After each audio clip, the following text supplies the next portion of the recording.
Obviously, since I've been here, we've done most of our spring practices after spring break, but just the way the calendar laid out this year, kind of where we were coming off the season, what we want to do, we made an adjustment. We'll get in 2 practices before before spring break. So we'll get our first practice on the grass tomorrow. I think we'll actually be in a stadium. I don't know if the grass is quite ready yet, but we'll get Wednesday and Friday will be kind of just introduction of spiders and helmets. We'll do really just basic football because we're coming on the back end of winter conditioning too. We won't start down the red area. We'll start out in the field, so it'll be kind of early down stuff going forward. Haven't given you guys an update lately, but we're going to have almost near 20 guys that won't be going through spring ball. Just different guys have surgery. So Caden Fagan, as you all know, had the surgery. He will not be with us this spring. Everything's on track. Everything's going absolutely awesome. Got to continue to slow him down. I know he's eager to chomp at the bit to get out there. TJ Griffin had postseason shoulder surgery, so he's out. JJ Hurtis will be out for spring ball. A freshman that joined us, he had a knee surgery that he had prior to coming here that we will get him involved this summer. Everything's going in the right direction. Ashton Hollins actually had surgery on both shoulders, so he will be out for the remainder of spring ball, but will be with us hopefully in the spring or in the summer.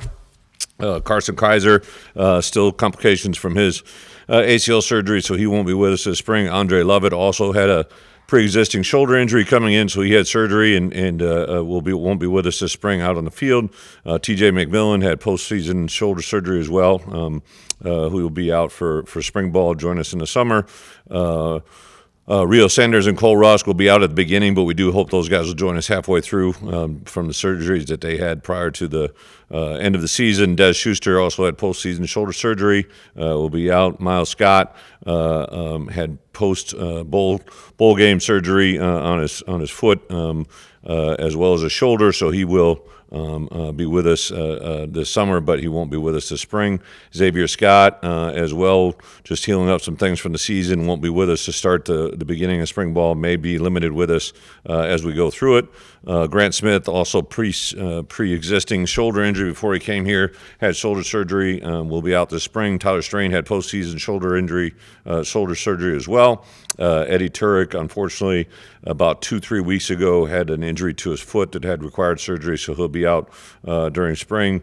He switched from the defense side of the ball to the offense side. Everything was going good, but obviously the foot injury will curtail him from where we are now. And then Jeremiah Warren also had postseason shoulder surgery as well. So it was kind of the year of the shoulder. Kind of really that was a growing area throughout college football since I've been a head coach. Really, the shoulders and the feet have been the biggest postseason injury. So it's a large number of guys out. We have about 111 guys on our roster right now. Had the 24 new guys join us, 12 high school, 12 portal players. So excited about our new coaches. Been around these guys. James just joined us yesterday for his first day. Obviously, we've been releasing those as they come out. Mainly have been our secondary, our auxiliary coaches, the assistants to our full-time guys. But the world of college football has changed. Now we can have guys out on the road that aren't part of your 10 assistants. So that's kind of a work in progress, something I'm still working on. Pat, we still have a couple hires in the recruiting personnel department that we'll get through here in the next week. So with that, I'll open up after all that info for some easy questions.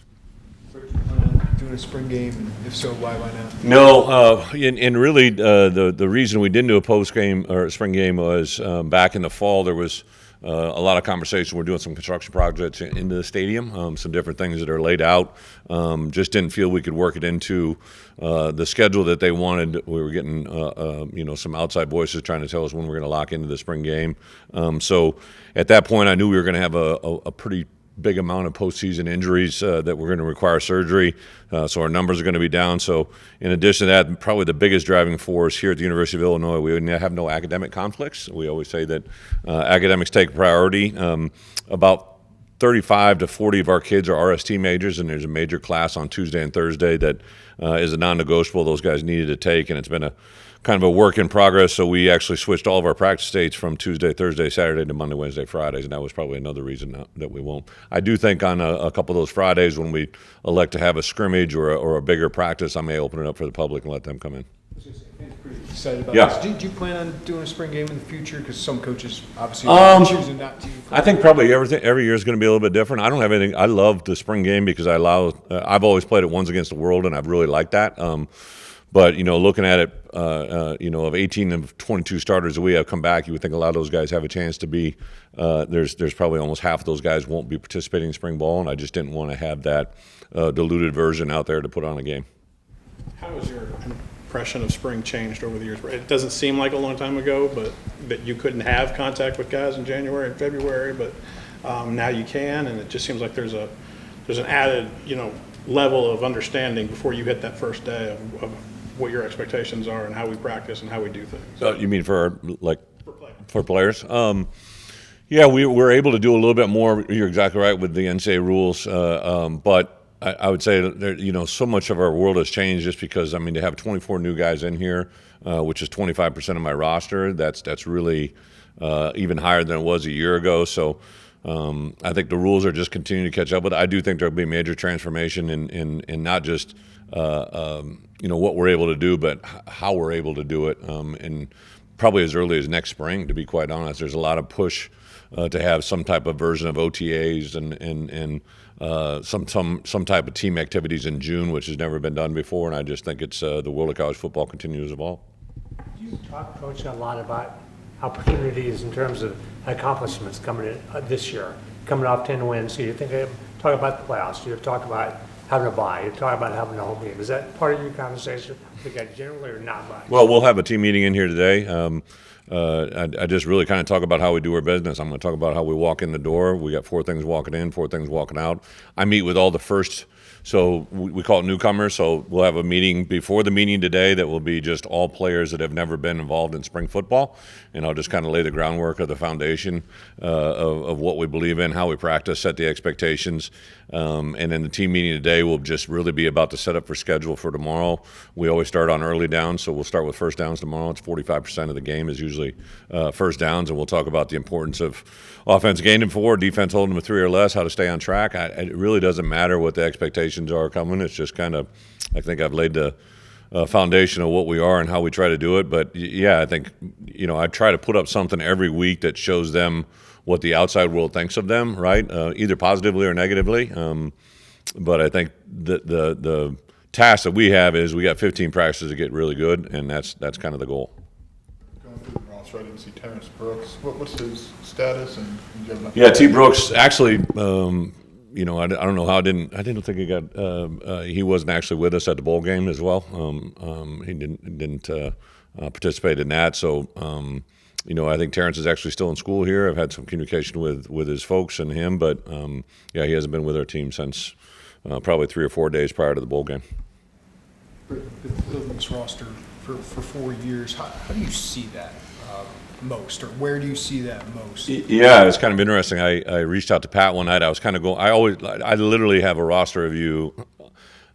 I would say almost on a daily basis where I go through the roster and kind of just look and see where we're at. And when I saw us settle in after our final transfer was in, that we were at 111 players, right? And of those 111 players, I believe 107 of those guys were players that we brought in a program. The 4 holdovers, Dylan Rosiak, Josh Kreutz, T. Strain, and somebody else. Those were guys that Lovey signed. Well, Lovey's staff had committed, and they signed that Wednesday before I took the job on Friday. So even though they were not guys that we signed, they were guys that were the only coaches that had been here. And I was standing there today. We had testing this morning at 6 a.m. and 8 a.m. We had 2 groups Monday and 2 groups today that went through testing in every capacity. And I was standing there with Bart, and we were just looking at the offensive line. And we had 2 guys there that were PWO walk-ons for us in the offensive line that probably, in my opinion, would have been starters to 2 deep in my first year here. Just 2 really good players, and you got starting 5 players back. The way those guys look and the way they are, that's probably been the biggest eye-popping evolution. But then also today, we had testing on all of our positions, and the 3 receivers that joined us in January, Braden Trimble, J-Bo, and Hudson Clement, those guys all broad jump 10.5 or better, which would have been a record in my first year here, and now it's kind of the norm and the expectation, right? So just little things like that stand out to me about the kind of people we're bringing in the building. You mentioned Eddie moving to the offensive side of the turf. Are there any other position changes that are? Demetrius John, we moved back to the defensive line. Nobody really switching sides that I can think of. We had some guys moving around positions that we're even kind of just exploring that here in the first couple of weeks. But Eddie was a guy that super excited during the recruiting process, really gave him his choice, what he wanted to come in and do. And for a while I thought it was going to be offense, and then I think it was swung to defense. And then, I think even really about midway through the year, our second bye week, I walked up to JMO and I said, I really think that Eddie would be a better player on that other side, but let's let him figure it out. And then lo and behold, literally before we even started up fall camp, Eddie reached out to me and said, hey, can we meet? And he said, can I move to the offense side? It's something I'd really like to do. And it had been going absolutely awesome. Unfortunately, just a freak just planted his foot and hurt his foot that needed and required surgery. But really, that's about it. It's just one on the roster. I didn't see Mountis either. What's that? Mountis? Yeah. What's this guy? So Mountis actually left the team last year. He wasn't with us probably midway through fall camp or whatever it was. He unfortunately just nothing more than just at a crossroads in his life where he kind of gave up football. So that's really it. Nothing negative, positive. Still check on him. I know academically he's doing great. So yeah, he's here but not playing on the team. The expectations for this season, it's really rare. In fact, honestly, one time in my lifetime that there's an Illinois team that wins a lot of games and doesn't do it with seniors, has everything coming back. So this, I defer to Lauren if it's, there are other seasons like this, but 1990 is really the only other year in this place where winning team brings back a lot ranked preseason. Well, how do you approach that level of expectation? To be honest, right, last year when we were going into fall camp, I have a roster sheet that defines it by class, right? And you just saw a bunch of names in the sophomore and junior slots that I knew we didn't have a very big senior class, 8 guys, but I knew some of these guys were going to play at an extremely high level. I thought Gabe would play high level. I thought Xavier would play high level.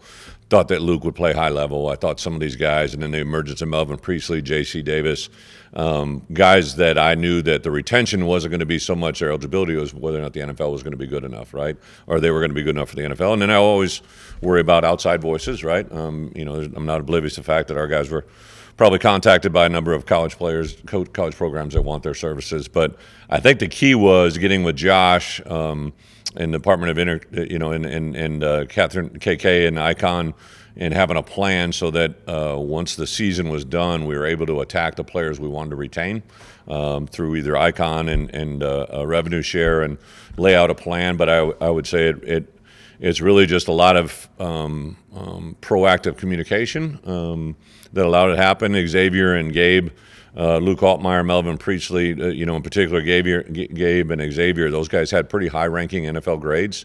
For them to be able to forego the draft and come back, we're trying to get them to put a high-ranking draft on them. I come full circle yesterday, Nate Hobbs, right? I remember coming in the building and hearing about some players, and I turned on the film and watched Nate Hobbs, and if you ask Nate, I literally started calling that kid immediately, trying to get him to come back. I know Aaron sat down, and I know Ryan sat down with him. I really could see that he was a very good player, and I thought if we brought him back, he could be drafted extremely high. And it's parlayed into exactly what you saw. Once he got around an environment he could be successful, that's happened. So I think the key for us is retention. Even like last year, I know there's going to be X number of players that are going to move on, but, next year to me retain, foreshadowing guys like Matt Bailey. I think Hudson Clement's going to be a really good player. There's going to be a number of guys next year offensively and defensively that we're going to have to try to retain them to come back that next year. So retention is key. By the NCAA rules now, retention is easier than it's ever been in theory because you can do some things you've never been able to do before. So that part's exciting. So starting with the spring, how do you set up the mentality of these guys are going to hear, the Athletic did one today, Yeah. Illinois is number 12. How do you deal with that level of, hey, there are serious expectations. Yeah, it's great. I think the true reference is nothing from last year carries to this year, right? So just really kind of harp on them every day. I saw guys in the last 2 days compete at the highest level against themselves, right? Like trying to they did a 5-10-5 and they wanted that second time to be better than the first time, right? I think that's something that we know for us at Illinois, we got to carry a chip on the right shoulder and the left shoulder. We never erase that mentality. But I think it's really important for us to set the understanding. I've said it now to you guys. I've said it to them on a daily, right? Like our biggest challenge and our biggest opponent to next year is Illinois, right? Like the 12 games we have guaranteed are obviously very, very challenging, but how the people in this room, how the coaches in this room manage it and understand it is going to be the truest definition of our success. About it earlier, but are you planning on like what would be considered veterans maintenance days this spring? Like in a sense of like, say a Gabe Yakas, Gabe, I don't need to see you today, but there's guys in your room where I need to see development. Yeah. Is that part of the plan or no? Well, even going back to our first year, a guy like Owen Carney, guys that you realize had played some pretty good football and done some good things. We've been maintenance. There was a term we called, and in the NFL they call it maintenance. Means once you have a veteran player that's shown that he can play winning football, you don't need to see as much out of him as you do some of the young guys. You haven't seen that. So, yeah, that's been going on in our program since day one.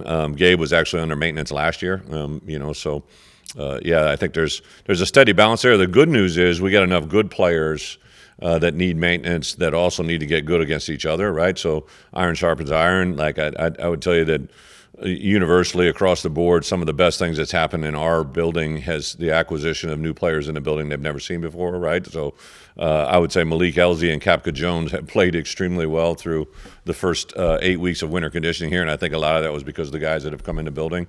Trey Petty is playing as good a football as I've seen him play. I think to walk in and have Carson Boyd come in, to have Ethan come in, just raises the awareness. Even our coaches, right? Like I've always said, like, one of the things I really learned from Bill when I walked in that Patriots organization was there was a huge amount of pressure to be the best at your position against all the other position coaches, right? And not be that cause of concern or that weak link. So, like, even amongst my coaches, I had wide receiver and DB drills up the other day, and I'd let Coach Stepp explain what his drill was, and I let Corey talk about what his drill was, and it was literally conflicting strategies against the same type of drill. So it was really fun to see the coaches be competitive, and I think that's the thing we've driven out of everything. Your starting offensive line, but you also need depth at that position. You're just talking about your depth. Yeah. Who are some of those guys? I know Aiden comes in, but who are some of the other Yeah, guys? so I would say that one guy, obviously, returned 4 accomplished players, right? At right guard, obviously, Zai started, Brandon Henderson started, but I would see, Brandon Henderson. Brandon Henderson is in my opinion, as good as he's ever been. But Brandon Hanson, I don't think there's anybody we're excited to see more than him. Kanopik is a guy that, comes in, and he, even though he's a guy that's played a lot of football at Idaho, he's got 2 years with 1 to play. His growth, his development has really been, very, very special. And then we're looking for guys, Zach Amlin, guys that are on that next wave of people to step up. I think the part that's been fun for us is to see development. I saw Josh Getsky and J.C. Davis, who in my opinion are a pretty good left guard tackle. They're competing against each other in the drill the other day. We're trying to drive each other to a higher level. So I think that part's important, but I do agree. I think we got to find our depth, especially backup center. I think Brandon Henderson did some really good things there. So to balance that out with with Cruci and the level that he's playing at has been awesome to watch. But yeah, I'd say that second string offensive line is a major emphasis for us in the spring. James, Last one. what was the process of getting him on board? And after that, what do you think that he can do for just being around so many championship teams? What do you, project, or what do you want to see from him in his first year as a coach? James, obviously I've known him since he's been probably 17 years old, right? And just stayed in constant communication with him. I did always think that, when you coach certain guys, you can kind of see that if they ever decided to go down this path, it'd be something they're probably pretty good at. Sometimes I've always said some of your greatest players maybe not make great coaches because they rely more on talent and ability than they did on intelligence and awareness, right? And I always thought James would be that guy that if he was he was extremely talented, but he's also extremely smart. So then I was with him in New England and kind of saw him grow turned into a young man I recruited. Now he's a father, and now he's a major player on an NFL championship team. And then really 2 years ago, he started working at, I believe, Naperville North, if I'm not mistaken. He was working at a high school. I remember seeing a social media tweet, and I reached out to him. I said, "You got the itch, right?" And he kind of like, "I'm seeing." And then this past year with Thomas, he was with Thomas Hammock. Thomas was my running back coach at Wisconsin, and he was his running back coach there. So he started volunteering with Thomas really throughout the entire fall. I was with him all year. I asked Ethan about him, and he talked about the impact that he had in that room. So I reached out to Thomas, and Thomas gave him a double thumbs up. And so I reached out, and James hit me on a DM and said, "Hey, Coach, if you got anything open, I've got the itch," right? So I literally called him that night, had the running back assistant job open, and brought him in at the end of that last week, and then kind of just took some days to think about it. I want to make sure this is exactly what he wanted to do, and yeah, he showed up on Monday and been a great asset. I think one of the great things that happened during January, February is I lost, 3 of my coaches to the NFL, and as much as I don't like that, it does draw attention to our program and what that means. So anytime you lose four staff members to the NFL, people that acquire or who have an idea or a aspiration to coach either in college or NFL, that's a very positive thing for us.